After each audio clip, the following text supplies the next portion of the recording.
संतप्त मानस शांत हों जिनके गुणों के गान में, बेवर्धमान महान जिन विचरे हमारे ध्यान में।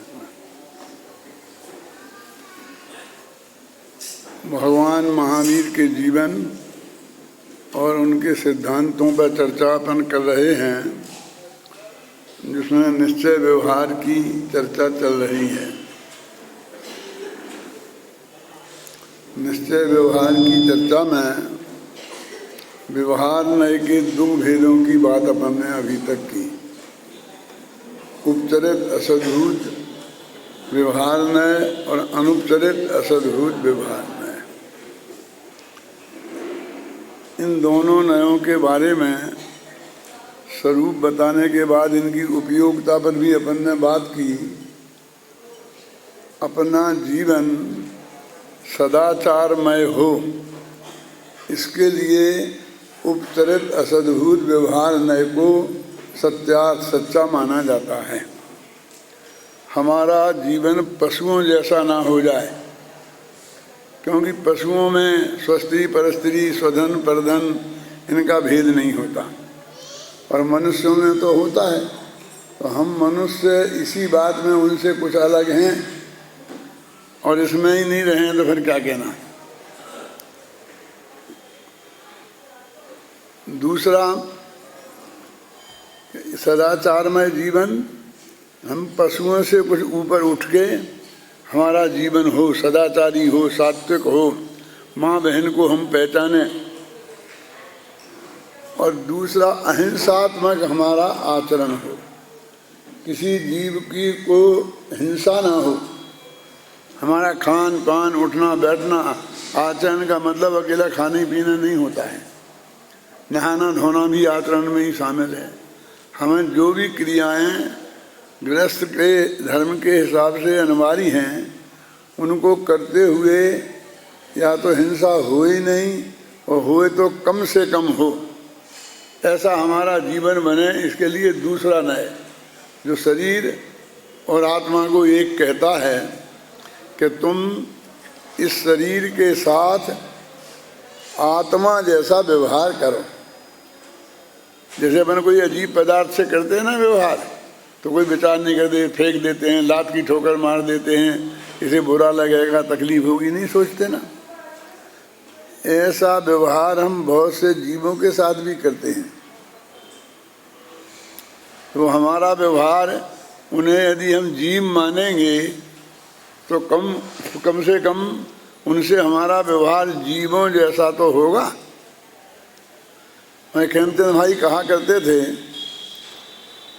कि आज आलू जमीकंद वगैरह है ना, तो उन्हें कुछ लोग जीव ही नहीं मानते। तो आज उन्हें तुम जीव नहीं मानोगे तो एक दिन ऐसा आएगा कि वे अनंत जीव तुम्हें भी जीव नहीं मानेंगे, और तुम्हारे साथ भी वैसा व्यवहार करेंगे जैसा अजीवों के साथ करते हैं। और फिर इन दोनों नयों को हेय भी बताया था छोड़ने लायक, क्योंकि स्त्री पुत्र मकान जायदाद रुपया पैसा और यहाँ तक कि शरीर, इन सब को लेकर मोक्ष में नहीं जाया जाएगा। ये तो यहाँ भी हमारे हैं ही नहीं, कहने के हैं, लेकिन वो संबंध भी हमारे इनके साथ नहीं रहेंगे। यदि हमें मोक्ष में जाना है तो इन्हें अपना मानने वाले नयों को भी असत्यार्थ मानना पड़ेगा। तो इनकी उपयोगिता और इनके जैसे बोलते हैं हम क्या बेकारपना, मतलब कोई उपयोगिता अनुपयोगिता, इन दोनों की दृष्टि से हमने इन नयों के बारे में विचार किया। तो अपन क्या करते हैं, लोक में भी कोई भी चीज़ लाते हैं तो उसमें से अच्छी चीज़ ग्रहण करते हैं और खोटी चीज़ छोड़ देते हैं, और फिर वो अच्छी चीज़ हमेशा के लिए रख लेते हैं और वो छोटी चीज़ हमेशा के लिए छोड़ देते हैं। तो इन दो नयों का जो हमने लिया है इनसे, कौन सदाचारमय जीवन और अहिंसात्मक आचरण, वो तो हम अपने जीवन में रख लें और फिर जो शरीर को, स्त्री पुत्र को, रुपया पैसा को अपना मानने वाला सत्य है उसको छोड़ दें। पर इनकी उपयोगिता पूरी हो गई। यानी मैंने ये जो 2-3 दिन में अभी पिछले व्याख्यान किया उसका सार अंश आपको बता दिया कि क्या है इसका, कि क्यों तो इतनी मेहनत करके उसको उपयोगी बताया और फिर क्यों उसे छोड़ने की बात करते हो। दोनों बातें एक साथ कैसे हो? जब किसी का जन्म होगा तो खुशी के बाजे बजेंगे, जब मृत्यु का समय आएगा तो शोक की बातें होने लगेंगी। ये तो संसार का सहज नियम है, वही नियम के अनुसार आपको बताया है। अब जरा थोड़ा विषय कठिन है, मेरा साथ देंगे आप तो निश्चित रूप से मैं वो भी थोड़ा बहुत तो उन्हें समझा दूंगा। देखो, हमारी देश की हमें रक्षा करनी है तो 2 तरह से इंतजाम करना पड़ता है। प्रधानमंत्री के बाद यदि कोई बड़ा मंत्रालय कहलाता है जिससे मिनिस्टरों का नंबर लगता है, तो एक मंत्रालय होता है गृह मंत्रालय और एक होता है रक्षा मंत्रालय। क्यों?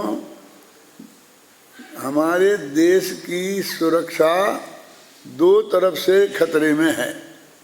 एक तो जो अड़ोसी पड़ोसी हमारी ज़मीन न दबा दें और कुछ हमारे उपद्रव नहीं करें, तो एक तो उनसे निपटना है, तो उनसे तो रक्षा विभाग निपटेगा। और एक हमारे अंदर भी कम शत्रु नहीं है, है ना? तो वे निरंतर तोड़ फोड़ में रहते हैं, है ना? और उनकी तोड़ फोड़ वो बाहर वालों की तोड़ फोड़ से ज़्यादा खतरनाक होती है। तो एक उसकी रक्षा के लिए विभाग, उसका नाम है गृह विभाग, वो सारे मामले वो निपटाता है। नेहरू जी के ज़माने से जो प्रधानमंत्री का भी उम्मीदवार होता था और प्रधानमंत्री नहीं बन पाता था, वो गृह मंत्री बनता था। सरदार वल्लभ भाई पटेल से लेकर के जो गृह मंत्रालय में आ जाता था उसका 2 नंबर नक्की हो जाता था, है ना?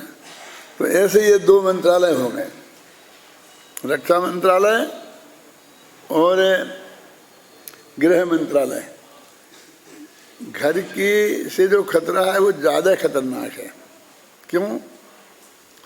बाहर से कोई आक्रमण करेगा और हमारे देश के कुछ टुकड़े करेगा तो इतना सा कॉर्नर तोड़ के ले जा पाएगा, वो भी कुछ दिन के लिए दबा लें, फिर हम आक्रमण करके अपना वापस भी ले लेंगे।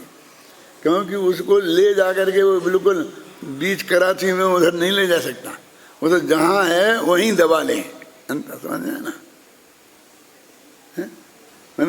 हमारा कॉर्नर जहाँ उसके पास पड़ता है वो उबड़ खाबड़ जगह, जब वो जाता है ना, कौन सा वाजपेयी की जगह कहाँ कब्जा कर लिया था, कारगिल में, तो कोई दिल्ली थोड़ी दबा लेते हैं, आगरा पे थोड़ी कब्जा कर लेते हैं। वो तो कारगिल मारगल में समझे ना, जहाँ कोई कहीं जा ही नहीं सकता है, ऐसी बहुत कठिन जगह हैं, वहाँ का कॉर्नर दबाते हैं और वो भी कुछ दिन दबा के रख पाते हैं। इतना बड़ा खतरा नहीं है। लेकिन ये जो घर का अंदर तोड़ते हैं, वो तोड़ फोड़ करते हैं, इनसे बहुत बड़ा खतरा। देश के ही 2 टुकड़े कर देते हैं, हिंदुस्तान पाकिस्तान बना दिया, उत्तर भारत दक्षिण भारत बना दें, पंजाब को अलग तोड़ के अलग कर दें, आसाम को अलग कर दें। ये मतलब प्रांत के प्रांत तोड़ देते हैं। और ज़्यादा इनकी ताकत हो जाए तो 20 से ही 2 टुकड़े कर दें, उत्तर भारत अलग और पूर्व भारत अलग। तो इनका खतरा बड़ा ज़्यादा है ना। तो अब जो बात चल रही है वो अंतरंग की बात चल रही है। बहिरंग की बात तो हो गई किनारे किनारे की रक्षा की, नक्की हो गया कि ये अपन नहीं है, अपन से इनका कोई लेना देना नहीं है। कौन कौन? शरीर, स्त्री, पुत्र, मकान, जायदाद, रुपया, पैसा, नगर, देश, गांव, दुनिया, ये कोई अपना कभी कुछ दबा नहीं सकते, कुछ हड़प नहीं सकते, हमारा जीव का अजीबपना कर नहीं सकते, अपना अजीबपना जीव में इसमें घुसड़ नहीं सकते। इसलिए ये कोई बड़ा खतरा नहीं है। लेकिन ये तो अपन ने निपटा ही लिया ना, जो भी ये छोटा खतरा बड़ा खतरा है, कि हमें इतना ही करना है कि इसको साथ प्रेम की बात भी चीत भी करनी है, जिससे हमारा जीवन अहिंसक रहे और सदाचारी रहे। इससे हमें चाहिए भी कोई और ज़्यादा कुछ नहीं है। एक द्रव्य दूसरे द्रव्य का भला बुरा तो कर ही नहीं सकता, मार जला सकता ही नहीं है। अब कहते हैं हम कोई हमें मार जला ना पाए और कोई हमारा भला बुरा नहीं करे, तो क्या मांग रहे तुम? जो आज तक नहीं किया, भविष्य में नहीं करेगा, कोई किसी का करता ही नहीं है, वो मांगे? बेचारा गंभीरता से। अब अंदर का मामला क्या है कि कोई भी चीज़ हमें समझनी हो तो उसको तोड़ फोड़ करके ही समझी जा सकती है। इसके लिए मैं एक उदाहरण देता हूँ कि हमने एक कैप्सूल लिया था जयपुर से, 2 रुपये में आया था। फिर बम्बई में गए तो बम्बई के डॉक्टर ने भी एक कैप्सूल लिखा। दुकान पे गए तो बिल्कुल वैसा ही, वही कलर, वही रंग, बिल्कुल कैप्सूल जैसा हमने जयपुर में लिया था वैसे ही वो था। तो वो वहाँ 2000 रुपये मांगने लग गया ये कैप्सूल के। बम्बई में इतनी लूट है, हमारे यहाँ 2 रुपये में और यहाँ 2000 रुपये। तब समझाओ, बिल्कुल एक सा कलर हमने अच्छी तरह से देखा है, हमारी जेब में पड़ा है, अभी हम दोनों मिला दें तो तुम पहचान नहीं सकते कि कौन है। तो उसने कहा अच्छा आपको जांच करनी है तो इस कैप्सूल तोड़ना पड़ेंगे। एक एक कैप्सूल तो बेकार जाएगा, वो 2000 वाला भी जाएगा। दोनों कैप्सूल तोड़े तो एक में तो स्वर्ण भस्म निकली और एक में राख निकली। ऊपर से एक से दिखते थे, तो खोल एक से थे, उसमें स्वर्ण भस्म भरी थी है? तो जब तक किसी चीज को खोल के नहीं देखोगे तब तक उसकी असली समझ नहीं आती। तो कहते अपना जो भगवान आत्मा है ना, इसे एक दफे खोल के देखो। और खोल के देखना का मतलब है भेद करके देखो। कि ऊपर ऊपर तो थोड़ा मैल निकलेगा और आगे फिर अंदर रत्न ही रत्न भरे पड़े हैं, ज्ञान दर्शन चारित्र समझे, अनंत गुण भरे पड़े हुए हैं अंदर। और वो अनंत गुण और वो ऊपर की चादर में राग द्वेष मोह, ये 2 परतें हैं।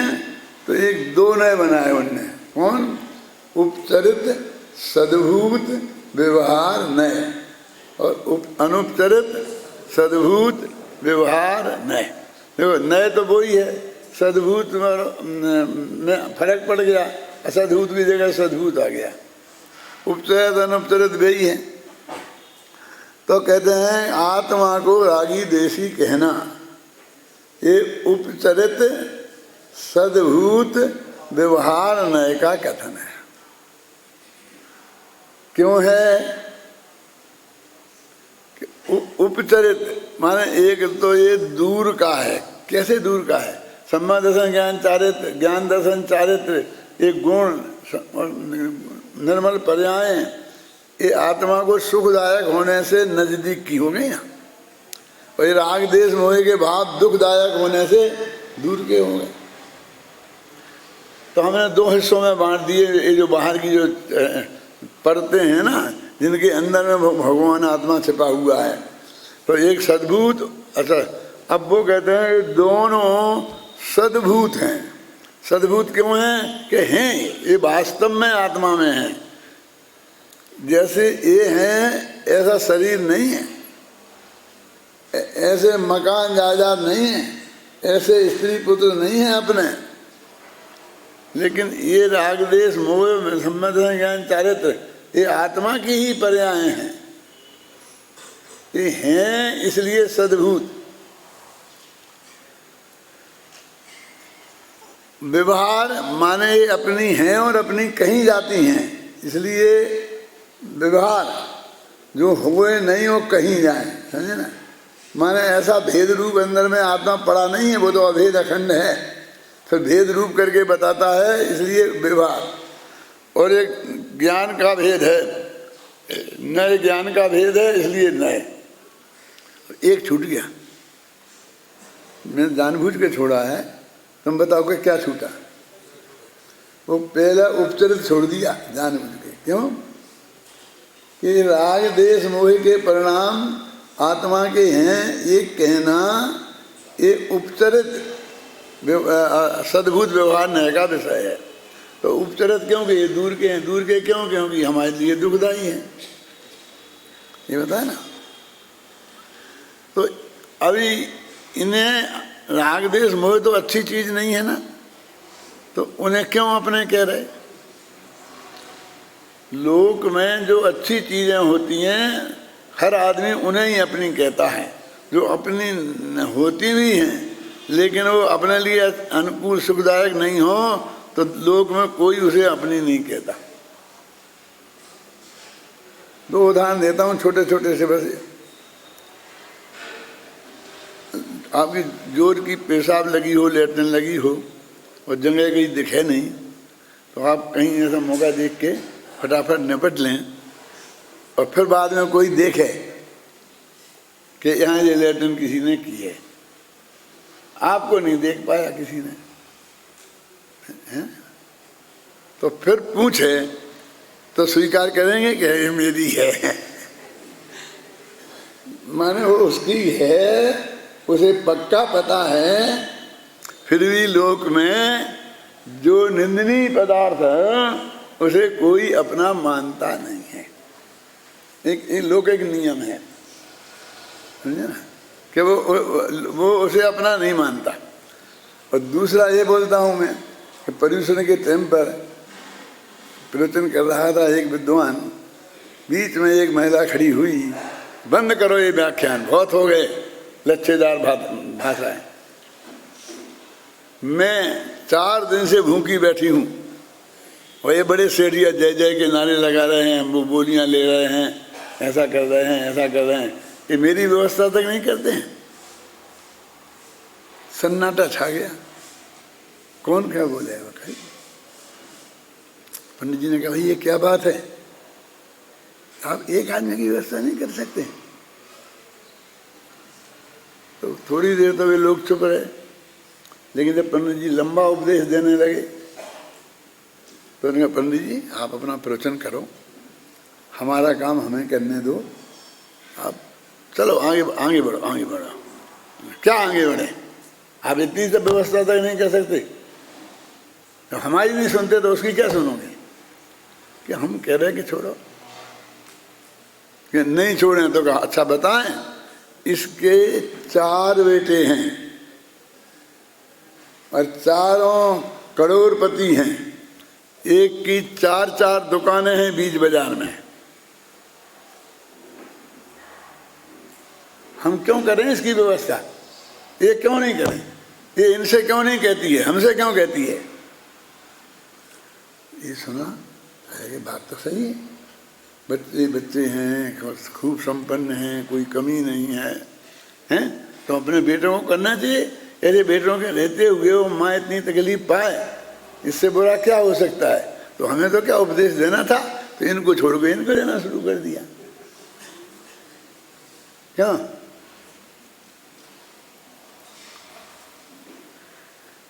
तो अब लड़के तो थे नहीं उसके यहाँ, अम्मा थी। अम्मा ये बताओ, एक कह रहे तुम्हारे 4-4 बेटे हैं, उनकी 4-4 दुकानें हैं, तुम तो कहते हमारे कोई है नहीं, कि हम तो कह रहे कि नहीं है हमारे कोई, कि एक सब कह रहे तो कौन सच्चा, तुम कहे कि हम सच्चे। अब वो बोले कि पंडित जी ये प्रवचन करो, बाद में तलाश लेना। आप सारा गांव तो है कि इसके बच्चे हैं कि नहीं हैं। तो एकदम आंख में आंसू लाकर वो माँ बोली, इससे अच्छा तो पैदा होते ही मर जाते तो अच्छा रहता। क्या कहा उसने? पैदा होते ही मर जाते तो अच्छा रहता। अब मैं आपसे पूछता हूँ कि माँ के बेटे हैं कि नहीं हैं, और गवाह चाहिए? तो माँ ही कह रही ना कि ना होते तो अच्छा रहता, माने हैं तो नक्की तो हो गया कि क्यों अम्मा नहीं होते तो कैसे अच्छे रहते? कि वे नहीं होते तो ये पंच तो इंतजाम कर देते, उनके होने से वे भी नहीं करें और पंच भी नहीं करें, तो नहीं होने से बुरे हैं ना। क्यों? इनका होना हमारे लिए नहीं होने से बुरा है, इसलिए हम कहते कि नहीं है। ऐसे ही जिन मोहराग देश में छात्र का वे नहीं होते तो अच्छा रहता ना, उनका होना नहीं होने से बुरा है, इसलिए वे कहते हमारे नहीं। अब समझ गए? हैं भी, ये भी नक्की हो गया और नहीं भी है। तो हैं क्यों? कि ये अपनी गलती मानता ही नहीं था। कोई भी आदमी अपनी गलती नहीं मानता, मैंने नहीं की, मैंने नहीं की, मैंने नहीं की। तो उससे गलती मनवा रहे कि राग देश मोह तेरे में ही पैदा हुए हैं, तेरी गलती से तुम संसार समुद्र में घूम रहा है। ऐसा नहीं होता करे मूछ वाला पकड़ा जाए दाढ़ी वाला। तुमने जितने दुख उठाए हैं अनादिकाल से आज तक, वे तेरी स्वयं की गलती से तूने दुख उठाए हैं। पहले तो ये स्वीकार कराते हैं, अपनी गलती स्वीकार कराना। जिसने गलती की हो वो गलती सुधारने का सबसे पहला तरीका ये है कि वो अपनी गलती माने, माफी मांगे, भविष्य में गलती नहीं करने की वचन देवे। यही तरीका है ना। तो पहले तो उसकी गलती स्वीकार कराते हैं। कौन सा न्याय है वो? उपचरित सद्भूत व्यवहार न्याय। तो उपचरित सद्भूत, वो उपचरित क्यों?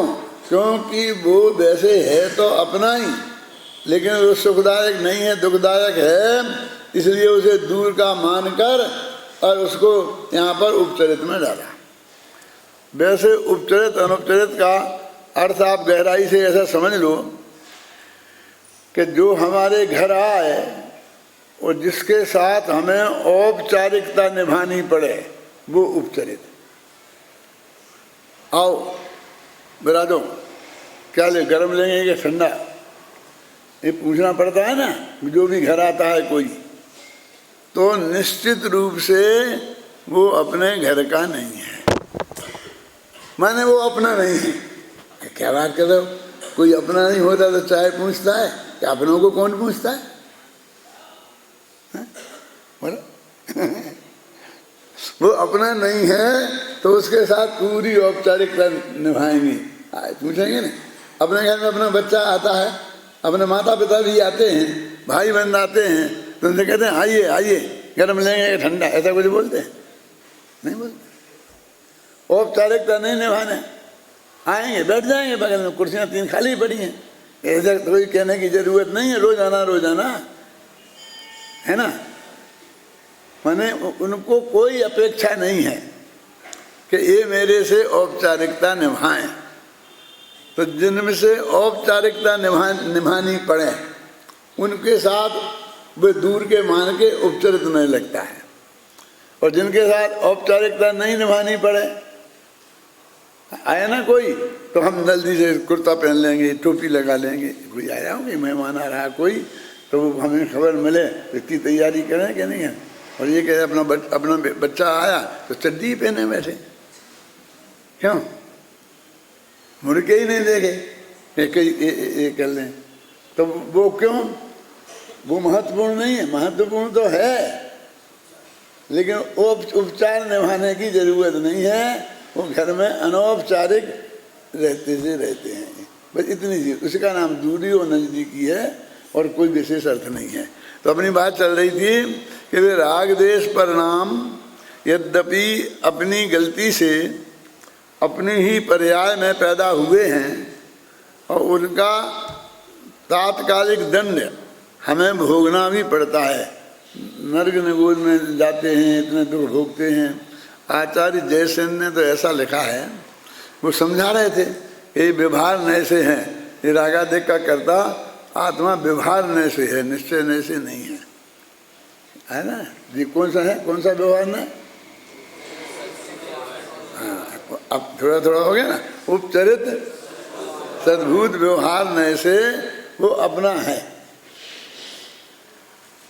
तो वो कहते हैं कि उसे हमने उसे अपना माना, फिर वो अपने रखने लायक नहीं है कि मैंने अखबार में निकाल दिया था कि इसके साथ जो लेन देन करेगा मैं जिम्मेवार नहीं हूँ, ये मेरा कोई नहीं है।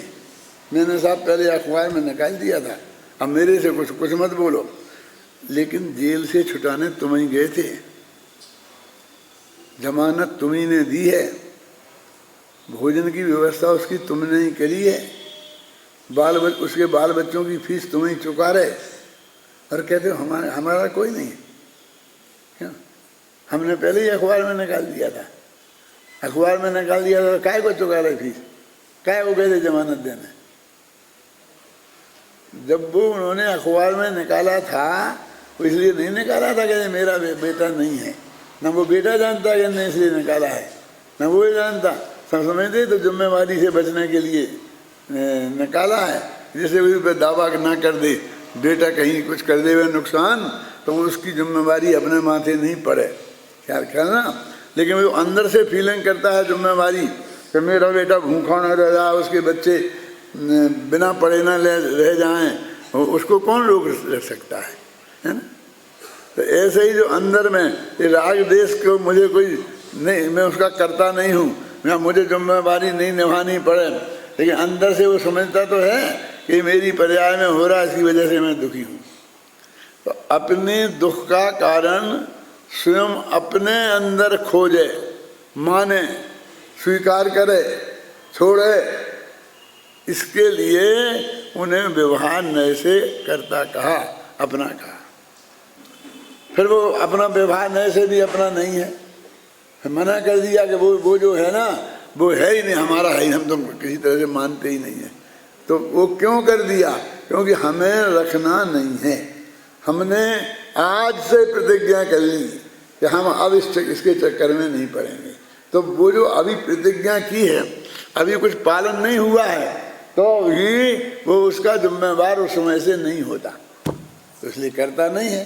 जब करने का दंड नहीं मिलेगा तो अकर्ता हो गया ना। ये कौन सा हुआ ना व्यवहार नयों में? तीसरा, मतलब दो तो निकल गए, उपचय अनुपचय असद्भूत, वे तो थे ही नहीं, मात्र कहने के थे। और ये तीसरा, और अब ये चौथा कि सम्यक दर्शन तो अपना है। मैं सम्यक दृष्टि तो हूँ, मैं केवल ज्ञानी तो हूँ, ज्ञान दर्शन चारित्र के गुण तो अपने में हैं। 7वीं गाथा में लिखा ना, क्या है बोलो गाथा?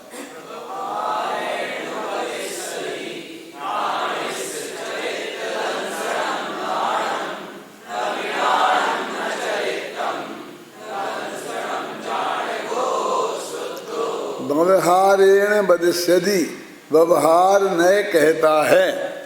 व्यवहारेण, व्यवहार नय के द्वारा, बदिष्यति माने कहा जाता है। क्या कहा जाता है?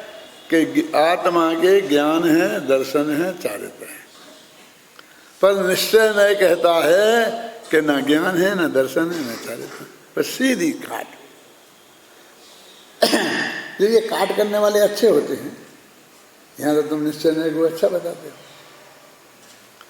यानी वो व्यवहार ने जो बात कहे तत्काल में, तो क्या है कि आत्मा में ज्ञान दर्शन चारित्र नहीं है, कि हैं ज्ञान दर्शन गुण नहीं है, कि हैं। लेकिन जब तक उस भेद की तरफ से उसे देखोगे तब तक आत्मा का अनुभव नहीं होता। 4 चीजें दिखेंगी तो ध्यान कैसे होएगा? ध्यान में तो एकाग्र होना चाहिए, तो एक चीज दिखनी चाहिए ना, एक पे ध्यान केंद्रित होना चाहिए ना। तो पहले ही तुम भेद कर जा रहे हैं, भेद करते जा रहे हैं। तो भेद करोगे तो बदलेगा ना, इससे इस पर ध्यान, इससे इस पर ध्यान जाएगा, इससे इस पर ध्यान जाएगा। तो ये हमारे ध्यान के काम का नहीं है जितने भेद। कौन? ज्ञान, दर्शन, चारित्र, सुख, वीर, ये इतने भेद है ना आत्मा में, वे हमारे ध्यान के काम के नहीं है। क्योंकि ध्यान ये भेद वाले आत्मा पर का नहीं होता है। भेद से रहित ऐसा जो अखंड आत्मा है, ऐसा नहीं कि वो ज्ञान दर्शन, भेद से रहना, ज्ञान दर्शन चारित्र से रहे। भेद से रहित माने ज्ञान दर्शन चारित्र के भेद का विकल्प उनमें नहीं है। वे तो हैं, भेद की बात मत करो, समझ आई ना। वो चीजें उसके अंदर हैं, उसे निकालना नहीं है। अपन तो जब बात करते हैं तो निकाल के फेंकने की बात करते हैं, निकाल के नहीं फेंकना है। जो भेद का निषेध किया तो उन चीजों को नहीं निकाला, उनका भेद निकाला। तो भेद माने विकल्प। अब हम तो 24 भगवान का ध्यान करेंगे, कर ही नहीं सकते। काम करेंगे ना, ऋषभ देव जितना संभवनाथ संभवनाथ, किसी पे ही नहीं टिका। क्या समझे ना, किसी पे ही नहीं टिका ना। ऋषभ देव की बात आई, इतने में तुम अजितनाथ पे पहुंच गए। क्यों हमने नहीं? जितने में बेचारा एक लाइन बोलता है छंद की और दूसरी लाइन शुरू नहीं करता है, वो उंगली शुरू कर देता है। होता है ऐसा क्या? नहीं होता। जल्दी करा देते हैं ना, बहुत जल्दी करा देते हैं। तो वो तुम जब तक ऋषभ जी नहीं छूटे तब तक तो तुम उछल के अजितनाथ पे पहुंच गए। अजितनाथ नहीं छूटे और उछल के संभवनाथ पे पहुंच गए। तो किसी के बारे में सोचा क्या? ध्यान तो किसी पे केंद्रित हुआ ही नहीं। ध्यान तो उस पे गया और जाने के पहले ही उठ गया है? दूसरे पे जाना है ना। तो 24 तीर्थंकर का एक साथ नहीं हो सकता है। और एक का कर लो तो क्या फर्क पड़ता है? जिसका करना है उसको कर लो। 2 घंटा विधान हम करें, घबराना नहीं। ये किसी की बुराई नहीं है, ना तो प्रतिष्ठाचार्यों की, ना पूजा करने वालों की, किसी की नहीं है। मैं तो आपको स्वरूप बता रहा हूं कि आप 2 घंटा शांति से एक भगवान की स्तुति करो, अकेले सिद्ध भगवान की। और एक उसमें 24 तीर्थंकर ले आओ, विद्यमान 20 ले आओ, और जहां जहां से ला सकते हो उतने ले आओ, और ज्यादा ले आओ। तो कौन सी ज्यादा पुण्य बनेगा? वहां तो खड़े ही नहीं हो पाए उसके दरवाजे पे। तो अभी तो 24 थे, अब तुमने 20 और घुसेड़ दिए। ऐसा होता है। सुनो, हमने जब ये देवसास गुरु पूजन बनाई थी सन 56 में, तो उसी वक्त युगल जी ने 2 साल पहले बनाई थी वो पूजन। और उसके बाद साथ में हमारे एक मित्र और थे, वो ब्रह्मचारी थे, सच्चिदानंद जी, आप जानते होंगे ना, वे सुरोंज के थे। हाँ, तो उनने भी एक पूजन बनाई। हम एक साथ बैठते थे, चर्चा करते थे, मिलते थे सब। वे बोले देखो, मैं तुम दोनों को ना पछाड़ दूं तो मेरा नाम नहीं। कहा क्या, कौन से दंगल में तुम पछाड़ दोगे? तुमने बनाई युगल जी की पूजा ने, सब वो दूसरी पूजा बंद कर दी, और तुम्हारी आई तो वो भी घुस गई उसमें, और बंद नहीं कर पाई उनकी, तो आधी भरती तो कुछ कर ही नहीं। अब हम देखते हैं, देखें कौन खड़ा रहता है। तो उनने क्या किया सुनो, एक पूजन बनाई, तो याद तो है ना, बोलो तो क्या, सिद्ध प्रभु के गुण गाऊं,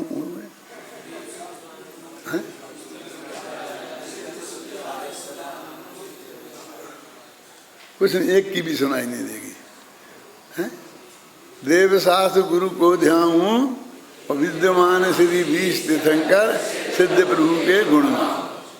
अब उनने 1.5 लाइन में सब ले लिए, घसीट लिए एक साथ। देवसास गुरु के हैं और फिर विद्वान 20 तीर्थंकर और फिर सिद्ध प्रभु और सबके गुण गाओ।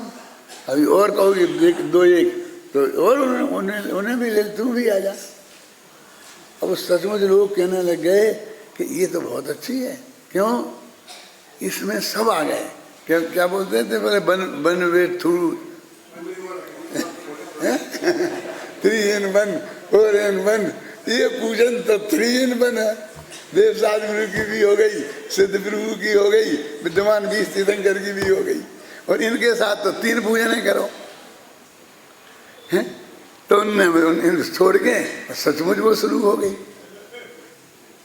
ऐसी शुरू हुई कि हम सामने बैठे रहे, हमने 1 घंटा व्याख्यान देके अभी समझाएं इसका अर्थ समझ में आई ना, और वो तत्काल बंद करके उसकी शुरू कर।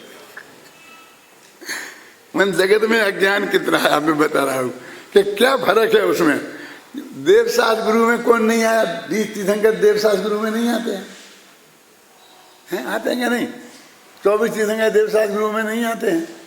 सिद्ध भगवान देवशास्त्र गुरु में नहीं आते हैं।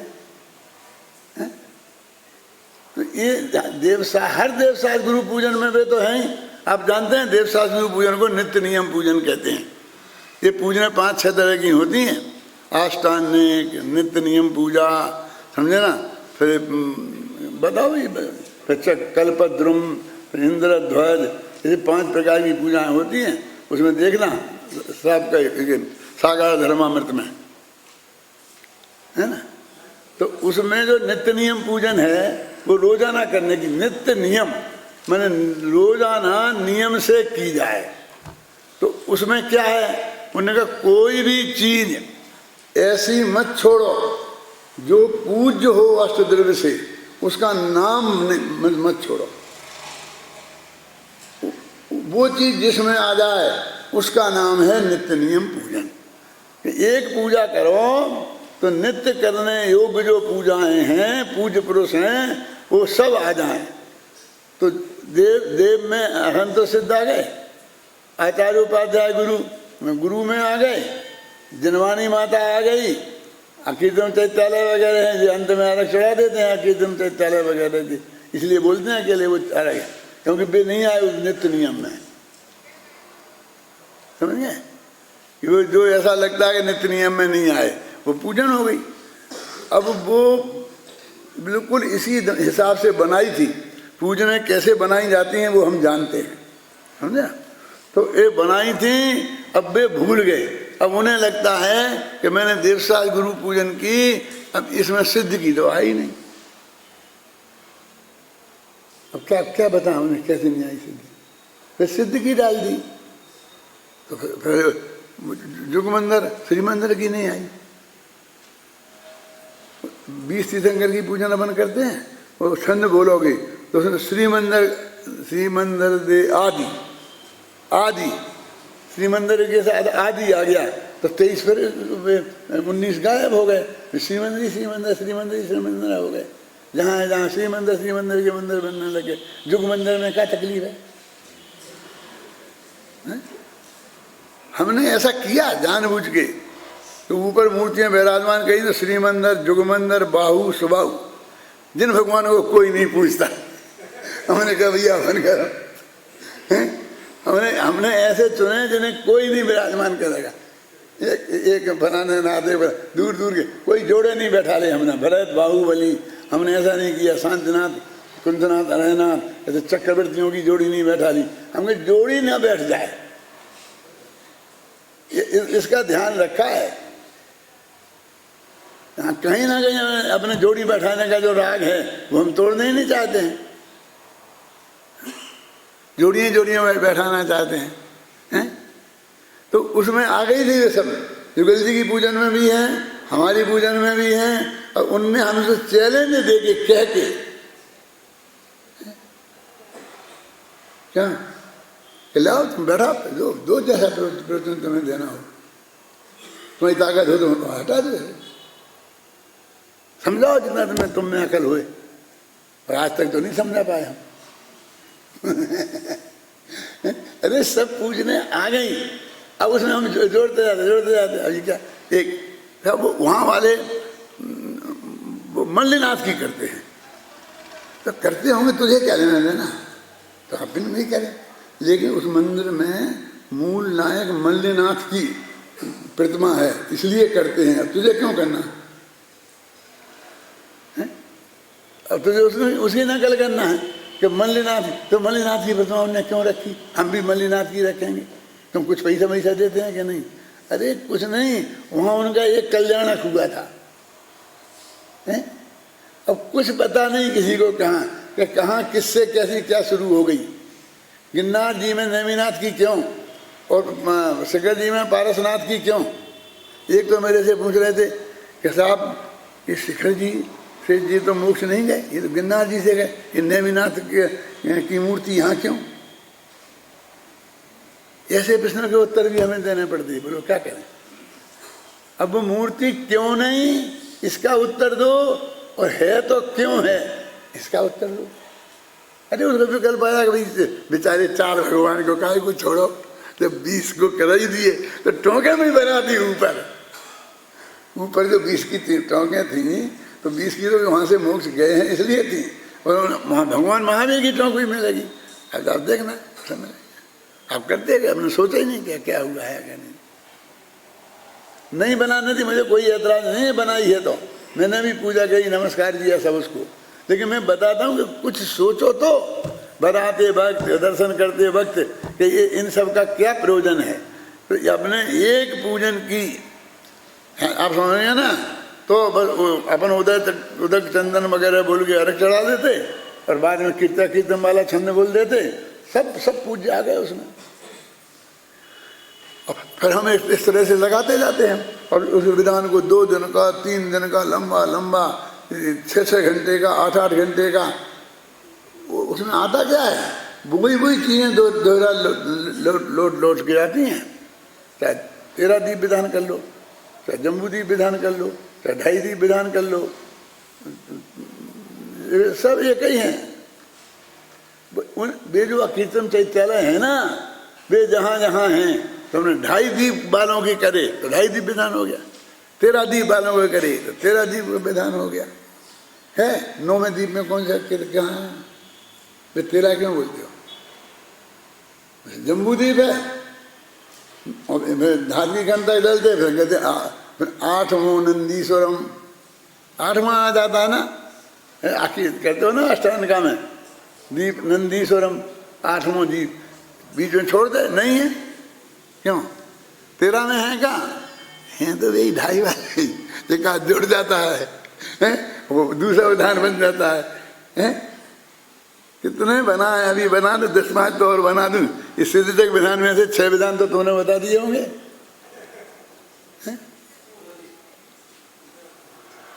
इसमें से रिद्धि विधान, कर्म दहन विधान, ये विधान, फिर ये विधान, ये निकाल लेते हैं इन्हीं में से 6 बना के देखते हैं बिहार।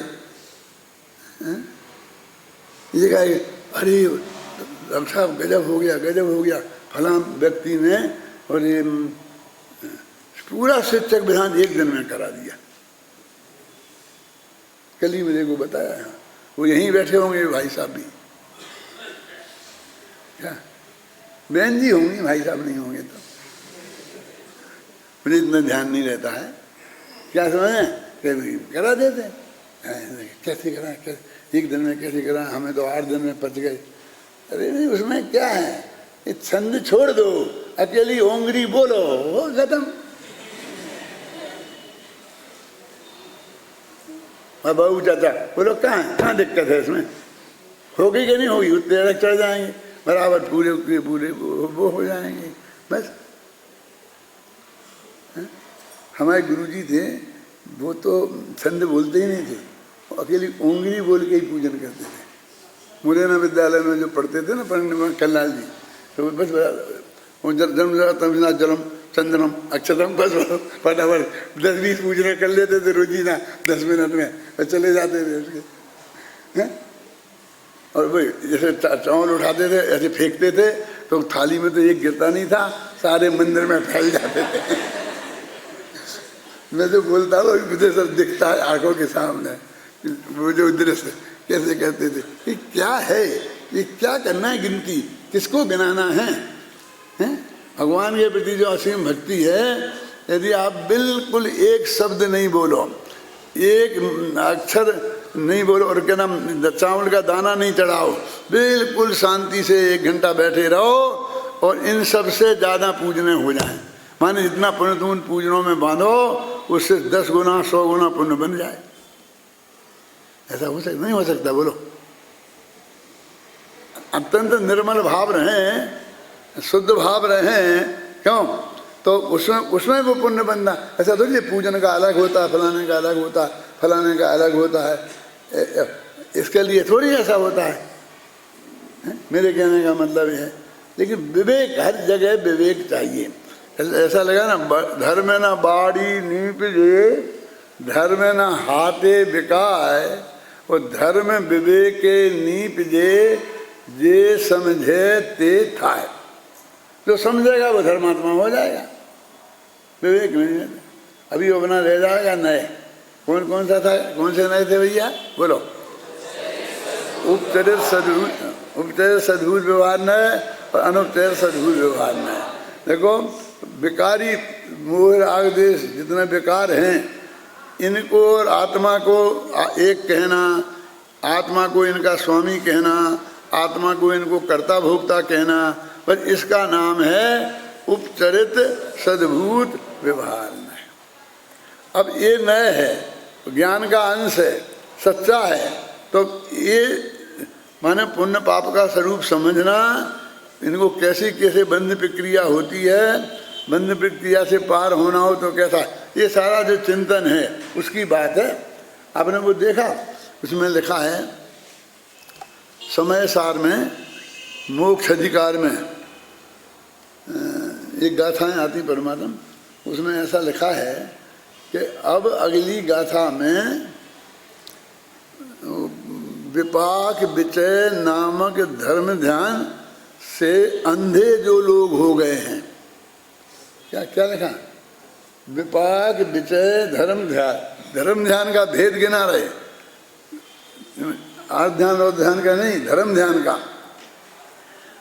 विपाक विचय नामक धर्म ध्यान, विपाक विचय जानते हो? वो कर्मों की प्रकृतियों का कब कैसा उदय आता है, कैसे करता है, वो सारी जो प्रक्रिया है उसके बारे में सोचना, उसको बोलते हैं विपाक विचय नामक धर्म ध्यान।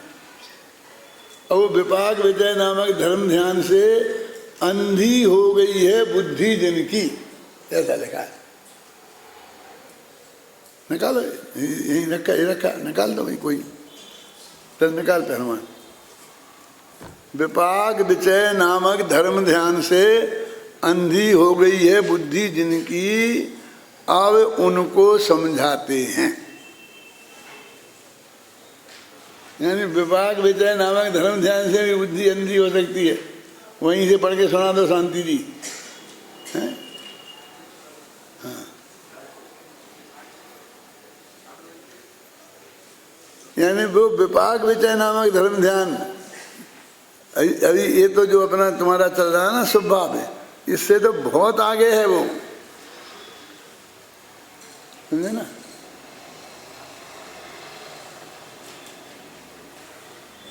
इतनी देर में तो मैं ही खोज लेता।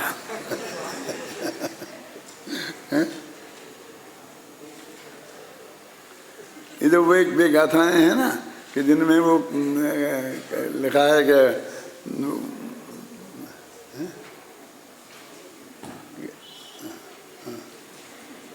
हम पढ़ो, चलो। हाँ देखो, सुनो। गाथा 293 से 93 3 गाथाओं के इसमें। हाँ। मूल संस्कृत में लिखा हुआ है, एतेन कर्म बंध विषय चिंता प्रबंधात्मक विशुद्ध धर्म ध्यानांग बुद्धियों बोध्यन्ते। इस कथन से कर्म संबंधी विचार श्रृंखला को विशुद्ध या शुभ भाव धर्म ध्यान से जिनकी बुद्धि अंध है उन्हें समझाया है। लिखा है मूल आचार्य का वचन है। ये अमृतचंद्राचार्य की पंक्ति है संस्कृत की, मैंने तो उसकी हिंदी की है, बस और कुछ नहीं किया है। और अक्षर किया है, इसमें भी अपना नमक मिर्च भी नहीं लगाया है। बिल्कुल वैसा जैसा संस्कृत है ऐसी हिंदी में उतार दी है। उसको अंधी बुद्धि बता रहे हैं। यही तो है जो भी चल रहा अपना 30। ये कौन से नए का बनेगा वो विषय? वो जो धर्म ध्यान करेंगे ये जी, वो धर्म ध्यान कौन से नए का विषय है? आवाज में ठंडक हो गई। हाँ, उपचरित सद्भूत व्यवहार नए, यानी वो उपचरित है, माने वो राग देश के साथ रखा है उसे, उस धर्म ध्यान को राग देश के साथ रखा है कि वो धर्म ध्यान को राग देश के साथ, अरे राग देश के साथ नहीं रखा है, वो धर्म ध्यान राग देश है। आप समझ रहे हैं ना?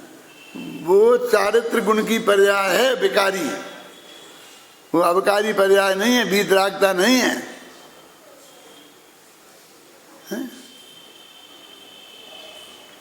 ये तो एक गुरुदेव का प्रताप है कि उन्होंने ऐसे श्रोता तैयार कर दिए हैं कि ये बात कह सकते हैं, नहीं तो हम जानते ही रह जाते, कह तो नहीं सकते थे।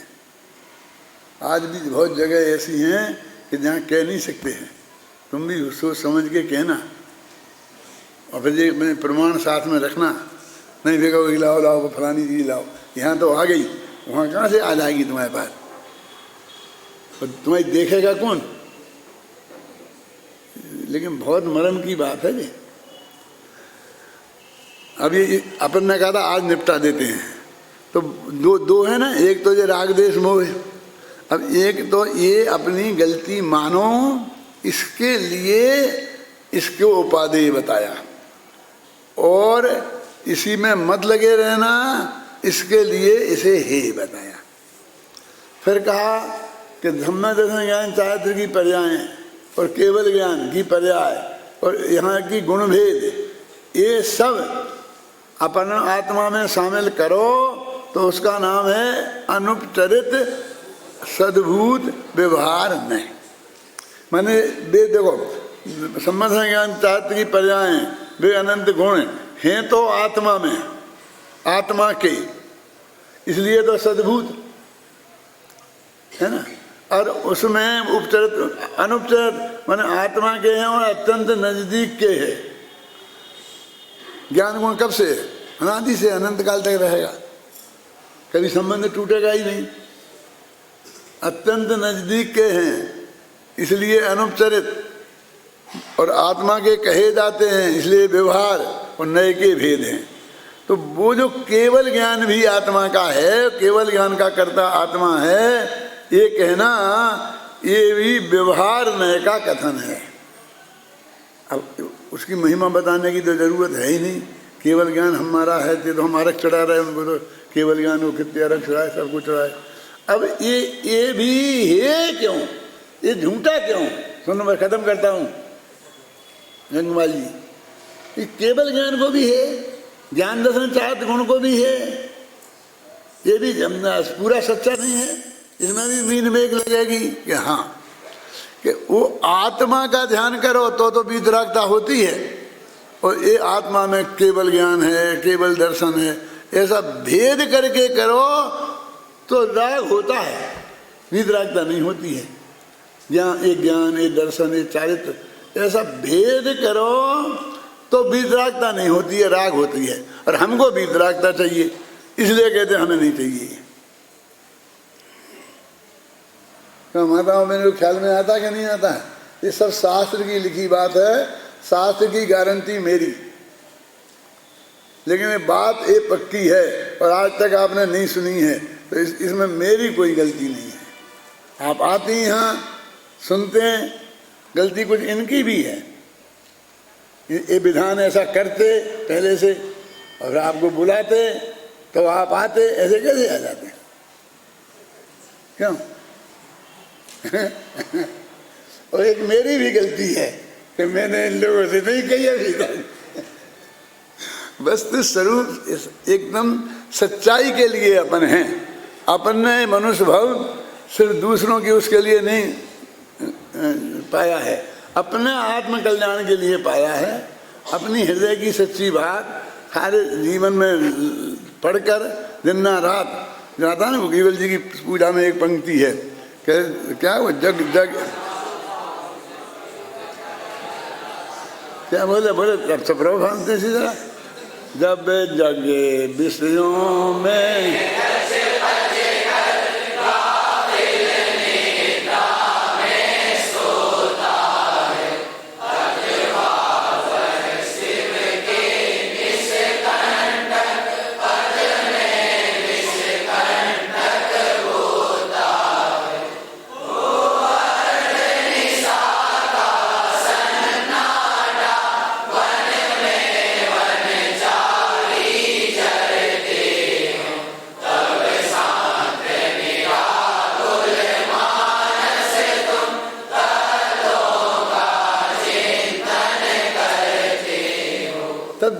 जगत ऐसा करता है तब ज्ञानी जन ऐसा कहते हैं। क्या जगह देखो, बहुत बढ़िया बढ़िया बात।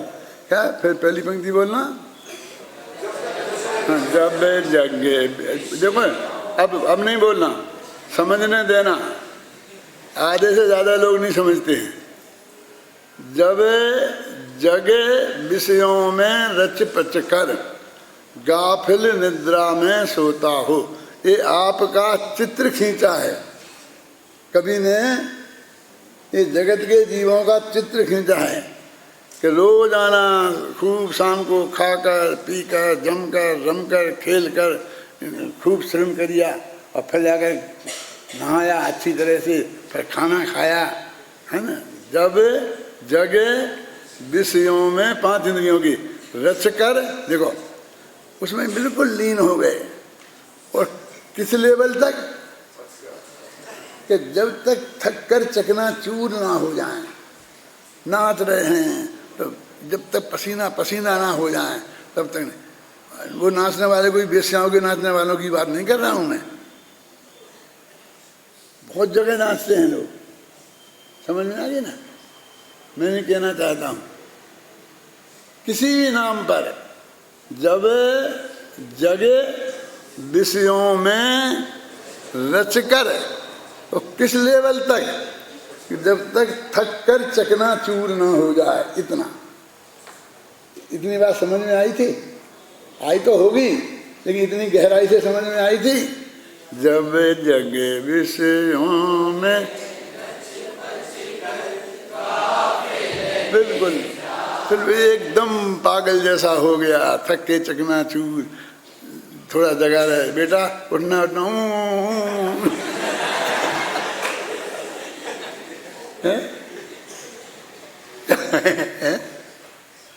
गाफिल निद्रा में अथवा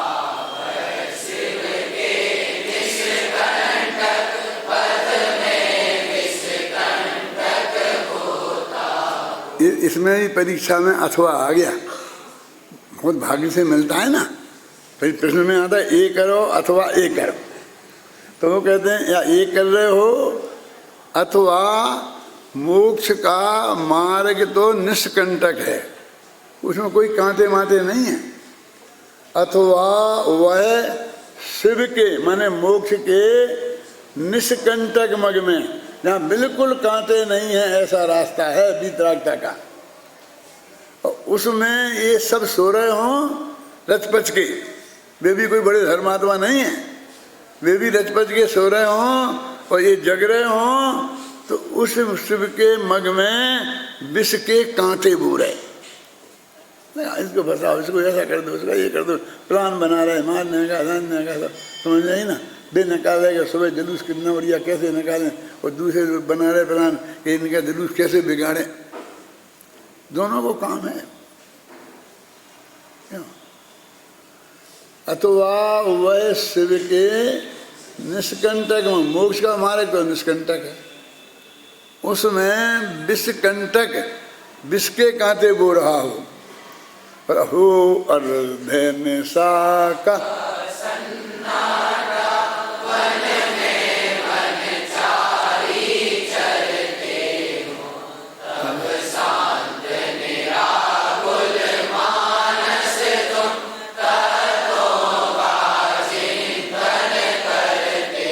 इससे उत्पन्न हुआ है आचार्यों की जो जो शास्त्र लिखे हैं, जो उन चिंतन आपको दिया है उनने, वो ऐसे ऐसे में पैदा हुआ है कि किनकी बातें हैं, ये उनकी बातें हैं जिनसे भी वो पैदा हुआ है वो उनकी बातें हैं।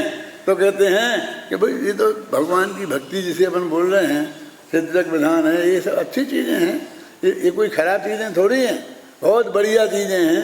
लेकिन ऐसे मौका पर हम कम से कम और बढ़िया चीज़ें क्या होती हैं ये भी समझ लें, समझ कर इन पूजा के काम में भी हम असली धर्म को प्राप्त करें, ऐसी मंगल भावना से मैं अपनी बात हम सभी संक्षिप्त में बैठ के निर्माण स्तुति